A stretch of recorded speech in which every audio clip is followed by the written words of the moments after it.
Tamilisai Setu from Coimbatore. இப்போ ரீசெண்டாக ஹைகோர்ட்டில் ஒரு அருமையான ஜட்ஜ்மெண்ட் வந்திருக்கு ரிகார்டிங் ஜிஎஸ்டி ரிஜிஸ்ட்ரேஷன் கேன்சலேஷன்.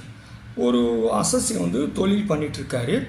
அவர் என்ன பண்ணார்னா 30/1/2018 ஜிஎஸ்டி ஆர்சி எடுத்து நல்லா தொழில் பண்ணிக்கிட்டே இருக்கார். எந்த ப்ராப்ளமும் இல்லை.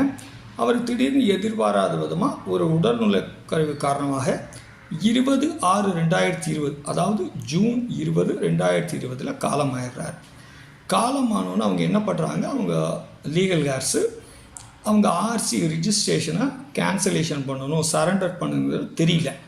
அவங்க என்ன பண்ணுறாங்க, ஆனால் அவர் இறக்குறவரை அப்டேட் ரிட்டர்ன் ஃபைல் பண்ணிட்டார், எந்த ரிட்டர்ன்ஸும் பெண்டிங் இல்லை, அப்படியே விட்டுறாங்க. அவங்க தொழிலும் பண்ணதை விட்டுறாங்க.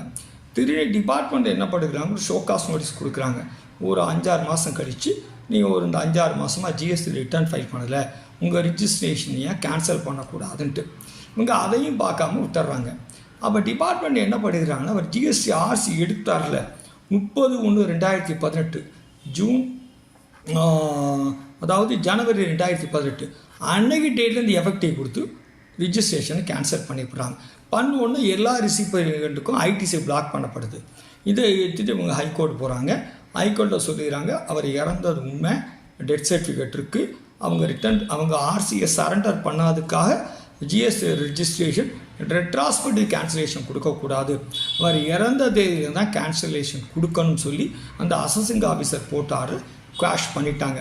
இதனால் நம்ம என்ன தெரிஞ்சுக்கணும்னா, யாரோ ஒரு மேனேஜபிள் இறந்துட்டாங்க அப்படின்னா, அந்த ப்ரொப்பரேட்டர் இறந்துட்டாருன்னா கண்டிப்பாக நம்ம டிபார்ட்மெண்ட்டுக்கு சொல்லி ஆர்சியை சரண்டர் பண்ணணும்.